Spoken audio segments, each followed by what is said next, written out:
नमस्कार, माइंडफिट चैनल में आपका स्वागत है।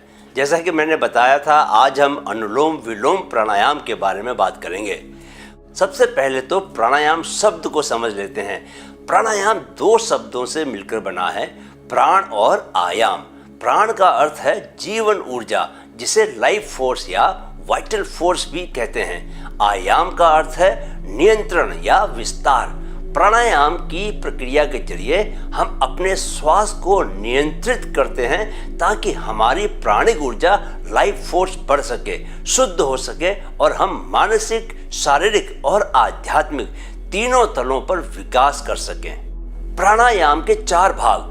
प्राणायाम के बारे में बात चली है तो आप एक बात समझ लीजिए कि हम 4 चरणों में सांस लेते हैं। इन्हें योग में अलग अलग नाम दिए गए हैं। पहला है पूरक, यानी सांस को भीतर खींचना, इनहेलेशन। इसमें हम डायफ्राम से सांस को खींचकर अंदर लेते हैं। दूसरा है कुंभक, यानी सांस को भीतर खींचने के बाद जितनी देर संभव हो उसे भीतर ही होल्ड करके रखना, यानी रिटेनिंग।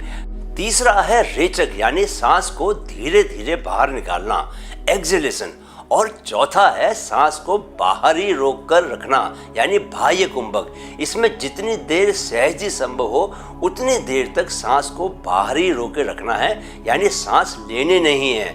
इसे सस्पेंशन कहते हैं। इसमें ध्यान देने वाली बात यह है कि जब हम सांस खींचते हैं तो हमारा पेट थोड़ा सा फूलना चाहिए, और जब हम सांस छोड़ते हैं तो हमारा पेट थोड़ा सा भीतर जाना चाहिए। ये डायफ्राम के मूवमेंट की वजह से ऐसा होता है। कैसे लेते हैं सांस?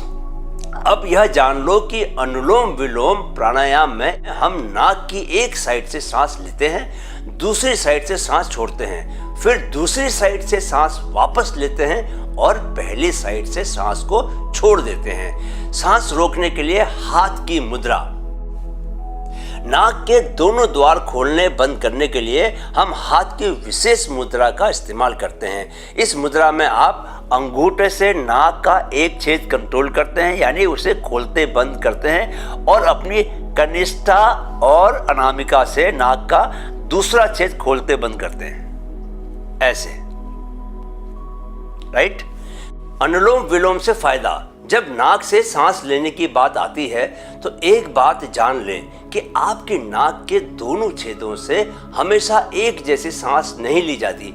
किसी भी एक समय में दोनों में से एक नोस्ट्रिल ज़्यादा बेहतर काम कर रही होती है, यानी उससे ज़्यादा सांस ली जा रही होगी, और दूसरे नोस्ट्रिल से थोड़ी सी कम सांस ली जाएगी उसकी तुलना में। एक हेल्दी व्यक्ति में 3-3 घंटे का साइकिल चलता है, यानी 3 घंटे तक एक नोस्ट्रिल ज़्यादा चलती है और अगले 3 घंटे दूसरी नोस्ट्रिल ज़्यादा चलती है। यह प्रक्रिया पूरे दिन चलती रहती है। दूसरी बात, जरा अब अपने दिमाग को समझिए कि उसकी संरचना, उसका स्ट्रक्चर कैसा होता है। दिमाग की संरचना समझने पर ही आपको अनुलोम विलोम के फायदे के बारे में ठीक से मालूम चल सकेगा। तो हमारा दिमाग दोस्तों अखरोट के आकार का होता है, जिसके अंदर अखरोट जैसे ही 2 हिस्से होते हैं जिन्हें हम हेमिस्फीयर कहते हैं, एक लेफ्ट हेमिस्फीयर और एक राइट हेमिस्फीयर। अब जरा इनके फंक्शंस को भी हम समझ लेते हैं। दिमाग का जो लेफ्ट हेमिस्फीयर होता है दोस्तों, वह दिमाग का सारा काम अपना दिमाग लगाकर करता है, जबकि जो राइट हेमिस्फीयर होता है वह अपना काम दिल से करता है। यानी आपका जो लेफ्ट साइड का दिमाग होता है वह logical, analytical, linear, verbal, factual और सीक्वेंशियल काम करता है, जबकि आपके दाहिनी साइड का दिमाग कौन कौन से काम करता है? Creative, intuitive, artistic, non verbal, emotional और इमेजिनेटिव काम ज़्यादा करता है।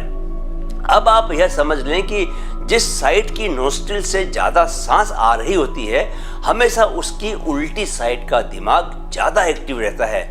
यानी अगर आपकी बाईं साइड की नोस्ट्रिल ज़्यादा खुली हुई है तो समझ लें कि आपकी दाहिनी साइड का दिमाग ज़्यादा एक्टिव होगा। वहाँ दिमाग की इलेक्ट्रिक एक्टिविटी बढ़ जाएगी, यानी वहाँ न्यूरॉन्स ज़्यादा एक्टिव हो जाएंगे।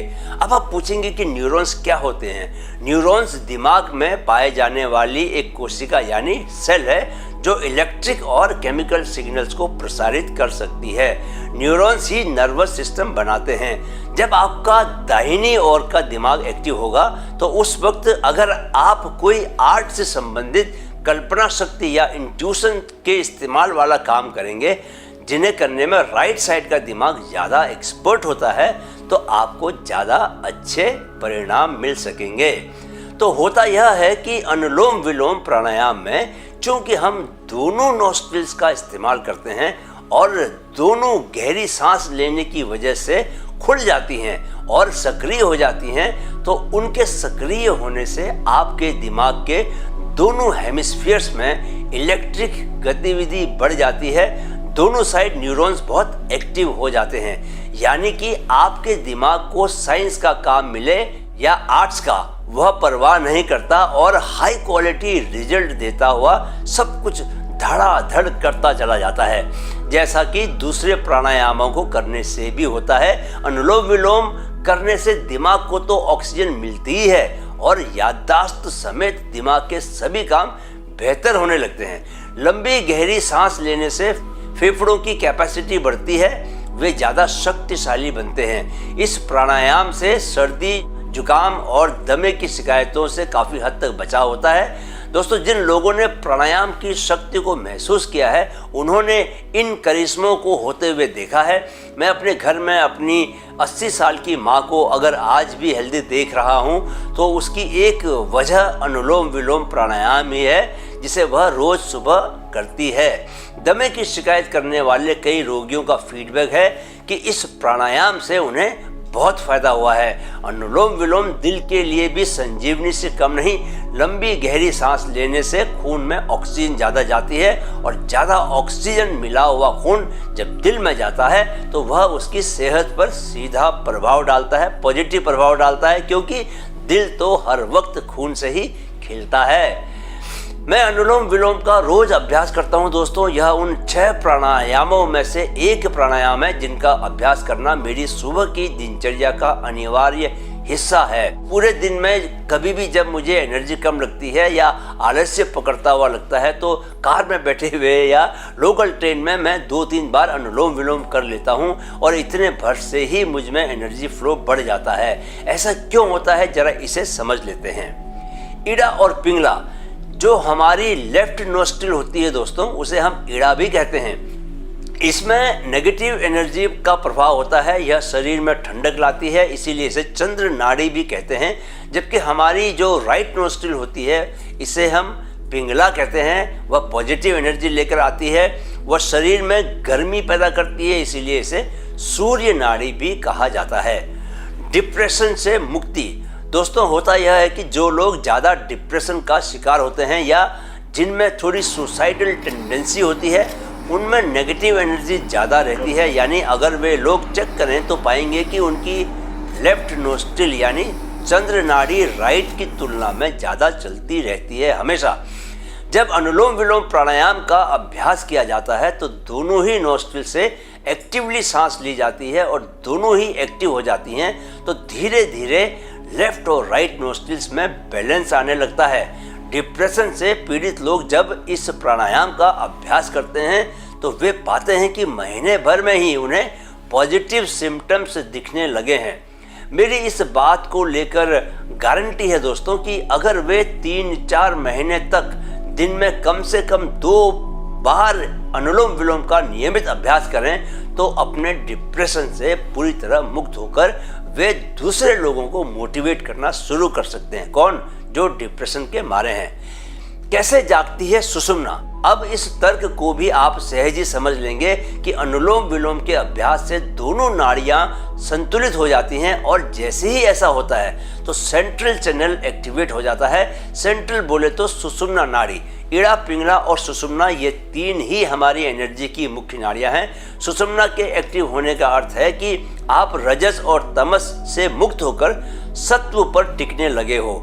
यही देवत्व की स्थिति है। सांसारिक लोग रजस और तमस में ही अटके रहते हैं। या तो आलसी बैठे रहेंगे और नसीब को कोसेंगे या पैसों के पीछे अंधे होकर दौड़ेंगे और राकेश झुनझुनवाला जी की तरह असमय ही स्वर्ग प्रस्थान कर जाएंगे। सुषुम्ना जीवन के प्रति आप में सम्यक दृष्टि पैदा करती है। आप संकल्पों पर चलने वाले और उन्हें पूरा करने वाले व्यक्ति बन जाते हैं। आपके भीतर शिव तत्व या इसे शिवत्व भी कह सकते हैं, शिव का भाव जाग जाता है। सुषुम्ना के जागने से आप सही गलत का सही फैसला लेने लगते हैं और विवेकशील हो जाते हैं, यानी कि आप जिस वक्त जो जरूरी है वही काम करने लगेंगे और आप सटीक फैसले लेने लगते हैं। क्रिएटिविटी बनती है कमाल की। अनुलोम विलोम हमारी रचनात्मकता में 4 चांद लगा देता है, क्योंकि इस प्राणायाम से हमारे पूरे दिमाग के न्यूरॉन्स गतिशील हो जाते हैं। यह दिमाग की हेल्थ के लिए बहुत लाभदायक साबित होता है। पूरे दिमाग के एक्टिव होने का सीधा प्रभाव हमारे नर्वस सिस्टम पर पड़ता है, क्योंकि न्यूरॉन्स इसी सिस्टम के जरिए शरीर के विभिन्न हिस्सों तक पहुंच माइंड का कमांड उन तक पहुंचाते हैं। दिमाग में सुपर एनर्जी होने से पूरी तरह चार्ज न्यूरॉन्स ज्यादा सामर्थ्य और जोश के साथ अपना काम करने लगते हैं। इसके परिणाम स्वरूप आप हर वक्त खुद को सकारात्मकता और पॉजिटिव एनर्जी से भरा हुआ पाते हैं। दिल की हेल्थ होती है दुरुस्त। अनुलोम विलोम प्राणायाम के नियमित अभ्यास से दिल की हेल्थ को होने वाले फायदे के बारे में मैंने बता दिया था।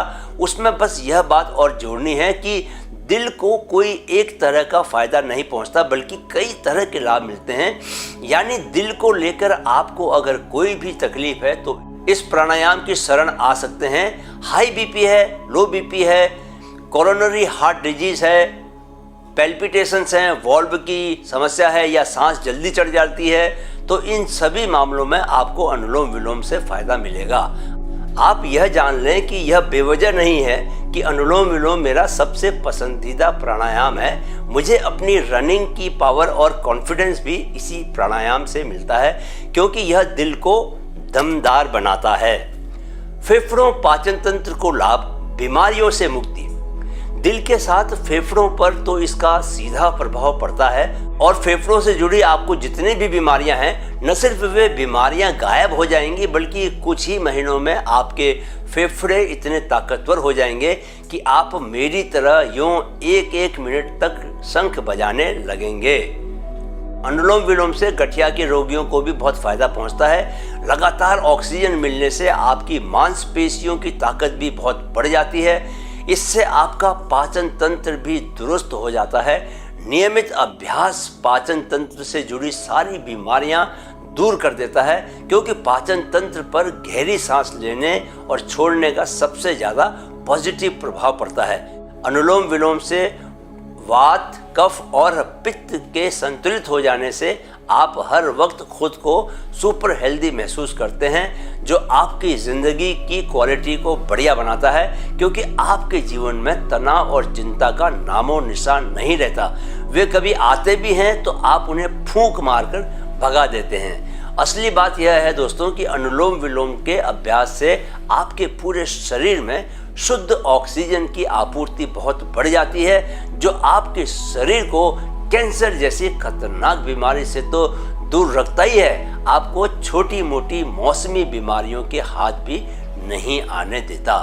चलिए अब यह जान लेते हैं कि अनुलोम विलोम को करना कैसे है, कब करना है और कौन कौन इसे कर सकते हैं। राइट, किस आसन में करें? सबसे पहले तो यह जान लें कि इसे करते हुए आप सुखासन, पद्मासन या वज्रासन किसी भी आसन में बैठ सकते हैं। बस आपको अपनी रीढ़ को एकदम सीधा बनाए रखना है। रीढ़ अगर आपने सीधा नहीं रखा तो आपको फायदे कम मिलेंगे। कैसे करें? एक बार सीधा बैठने के बाद आप दोनों नोस्ट्रिल से सांस लेकर चेक करें कि किससे सांस ज़्यादा आ रही है। जिससे सांस ज़्यादा आ रही है उसी से आप प्राणायाम के अभ्यास की शुरुआत कर सकते हैं। जिस नोस्ट्रिल से सांस ज़्यादा आ रही है उसे खुला रखते हुए दूसरी नोस्ट्रिल को बंद कर दें और खुली नोस्ट्रिल से बहुत धीमे और गहरे सांस लेना शुरू करें। सांस लेने के साथ साथ पेट को थोड़ा फूलने दें। जब पूरी सांस भर जाए तो तुरंत उसे दूसरी ओर से बाहर निकालना शुरू कर दें। धीमे धीमे और देर तक। जब पूरी सांस एकदम खाली हो जाए तब दूसरी नोस्ट्रिल से सांस खींचना शुरू करें। जब पूरी सांस खींच लें तो उल्टी नोस्ट्रिल से सांस को धीरे धीरे छोड़ें। इस तरह आपका एक चक्र पूरा होता है। कितनी बार करें? आप ऐसे 10 चक्र करने से शुरुआत करें और धीरे धीरे इसे 30 चक्र करने तक लेकर जाएं। जब आप कुछ महीने इसे 30-30 बार ले जाने लगे, करने लगे, तो आप अनुलोम विलोम से नाड़ी शोधन प्राणायाम में प्रोन्नति कर सकते हैं। नाड़ी शोधन में बाकी सब वही है, लेकिन आपको सांस लेने के बाद सांस को कुछ देर भीतर रोक कर रखना होता है और सांस को बाहर छोड़ने के बाद कुछ देर सांस को बाहर ही रोक कर रखना पड़ता है। यह जान लें कि नाड़ी शोधन प्राणायाम से आपको होने वाले लाभ अनुलोम विलोम की तुलना में 100 गुना ज़्यादा हो जाते हैं। कौन कौन करे? अब बात आती है दोस्तों कि कौन कौन इसे कर सकता है। अगर आप दिल के गंभीर रोगी हैं तो आप कुछ भी बिना डॉक्टर की सलाह के नहीं करेंगे, ठीक है। हालांकि इस प्राणायाम को करने के लिए उम्र का कोई बंधन नहीं। छोटे बच्चे से लेकर 100 वर्ष के वृद्ध के लिए भी यह प्राणायाम बहुत लाभ देने वाला है। कब करें? इसे करने का आदर्श समय सुबह का है दोस्तों, जबकि आप फ्रेश हो चुके हों। अगर दिन में या शाम को करते हैं इसे, तो यह सुनिश्चित कर लें कि आप करने से 2-3 घंटे पहले खाना खा चुके हों, ताकि तब तक खाना आपका पूरा पच चुका हो और शरीर की ऊर्जा आप इस प्राणायाम को करने में लगा सकें। इसके साथ ही दोस्तों हम अपने वीडियो के अंत तक पहुंच चुके हैं। वीडियो अगर आपको पसंद आया है तो इसे लाइक और शेयर जरूर करें। चैनल को सब्सक्राइब करना न भूलें।